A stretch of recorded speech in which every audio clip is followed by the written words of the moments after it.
$99,000 eviction reversed on appeal.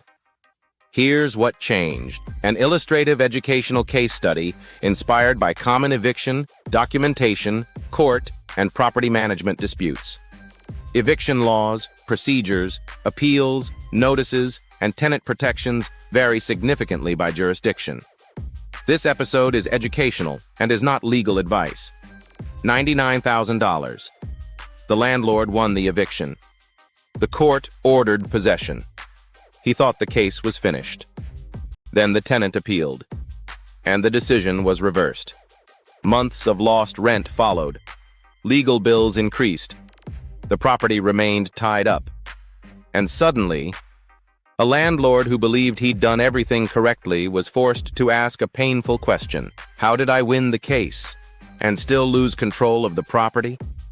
The answer wasn't one dramatic courtroom moment. It was something much quieter. Documentation, procedure, and a mistake made long before anyone entered the courtroom. Welcome back to Property Owner Files. If you're serious about real estate, rental property investing, property management, and avoiding expensive landlord mistakes, like this video, subscribe and share this episode with another property owner. Let's open today's file. Part 1. The tenant who stopped paying for the first year the tenancy was ordinary. Rent came in. Maintenance requests were manageable. There were no major disputes. Then payments started arriving late. 3 days late. Then 10. Then part of the rent arrived with a promise that the balance would follow. The landlord tried to work with the tenant. At first, that seemed reasonable. A payment plan was discussed. Additional time was given. Messages went back and forth, but there was a problem. Very little of the process was organized. Some communication happened by text, some by phone, some through email. The landlord kept notes, but not consistently. Eventually, the tenant fell significantly behind. The landlord decided enough was enough. He began the eviction process. A notice was prepared. The case moved forward. And eventually, the landlord won. The court granted possession. He walked out believing the hardest part was behind him. It wasn't. Part 2. The appeal. The tenant appealed. Now the case wasn't simply about unpaid rent. The process itself came under scrutiny. What notice had been delivered? When? How? What amount was actually owed at that point? What payments had been accepted? What communications had occurred after the notice? What did the lease say? What did the landlord's records show?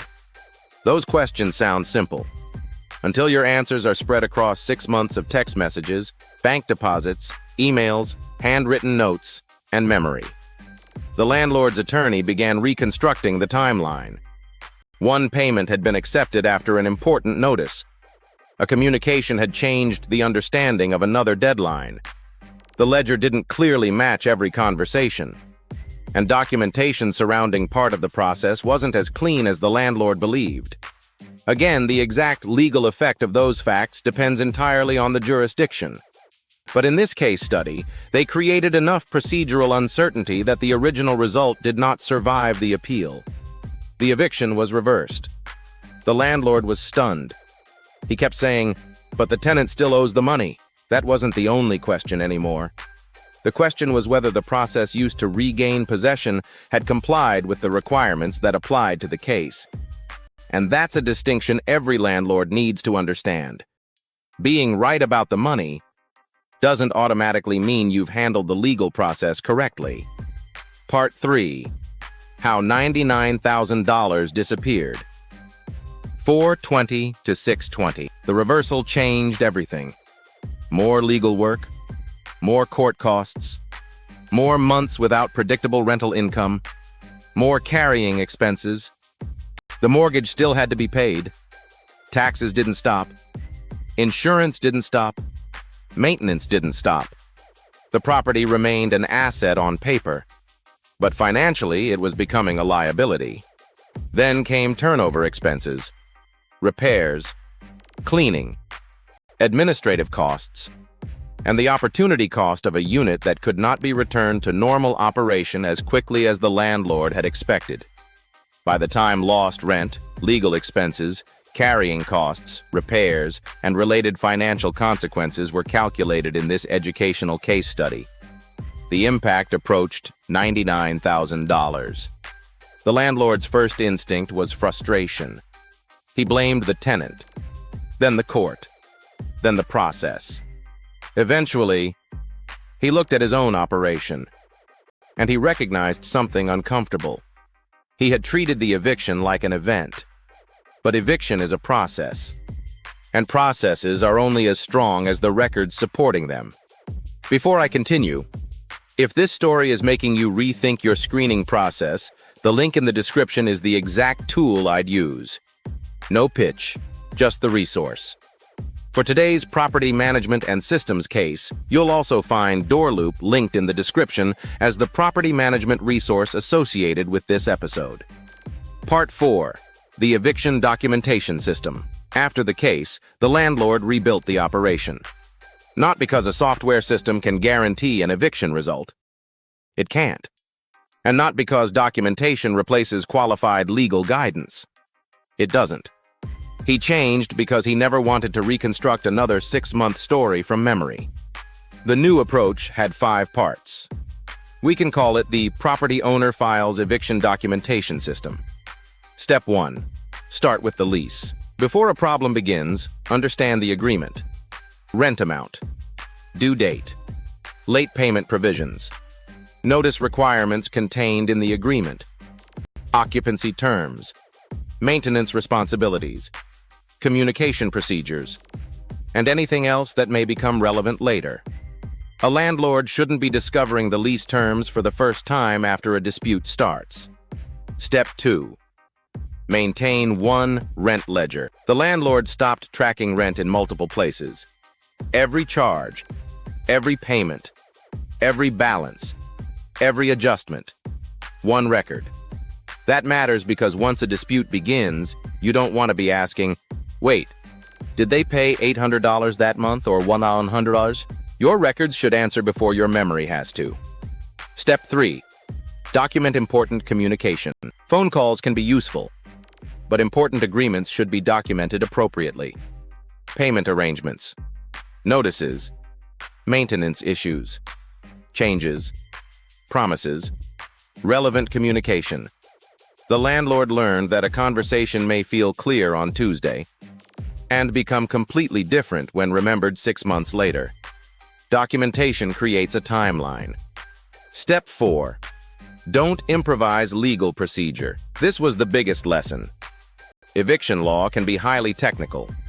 Required notices, service procedures, waiting periods, court filings, acceptance of payments, tenant defenses, local protections, appeal rights. These can vary dramatically depending on where the property is located.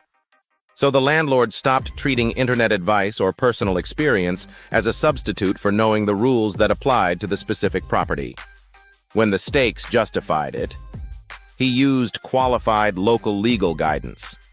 A shortcut at the beginning of a case can become an expensive issue later. Step 5. Keep the business running. The landlord also strengthened reserves. Why? Because even a properly handled legal dispute can take time. A property may temporarily stop producing expected income. Attorneys cost money. Repairs may follow. The landlord realized that legal preparedness isn't only paperwork, it's financial preparedness too. The stronger the reserves, the less likely one difficult tenancy is to threaten the entire portfolio. Free 5-day action plan.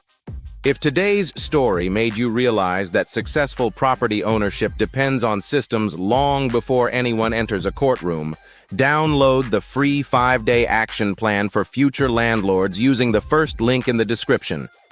It will help you begin building stronger habits around screening, documentation, inspections, and property management before a difficult situation tests your business. Part 5. The next difficult tenant. About a year later, another tenant began falling behind. Same landlord, similar problem. But this time, everything was different. The ledger was current. Communication was documented. The lease was organized. Important dates were tracked. And instead of guessing about the process, the landlord made sure he understood what was required in his jurisdiction. The situation still wasn't pleasant. Landlord-tenant disputes rarely are. But there was no frantic search through old text messages. No trying to remember what had been said months earlier. No discovering that the records contradicted each other.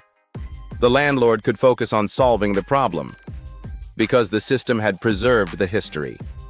And eventually, the property returned to normal operation. That's success in real estate too.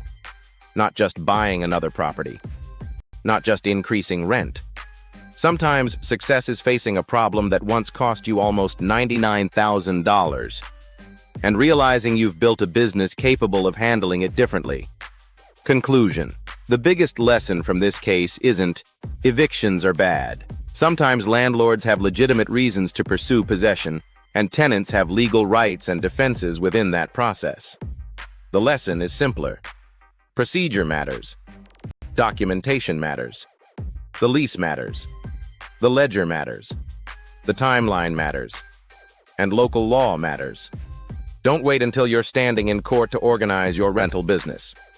Build the system while everything is quiet. If today's case helped you think differently about protecting your properties, like this video, subscribe to Property Owner Files and share it with another landlord or future property owner. Your free 5-day action plan for future landlords is linked in the description. The $27 tenant screening checklist is also available in the description for property owners who want a more structured process before handing over the keys. And for today's financial and property management systems case, you'll find the Door Loop affiliate resource linked below. Real estate will test you. Tenants will change. Markets will change. Problems will happen. But one difficult case does not have to define your future as a landlord. Learn the lesson. Improve the process.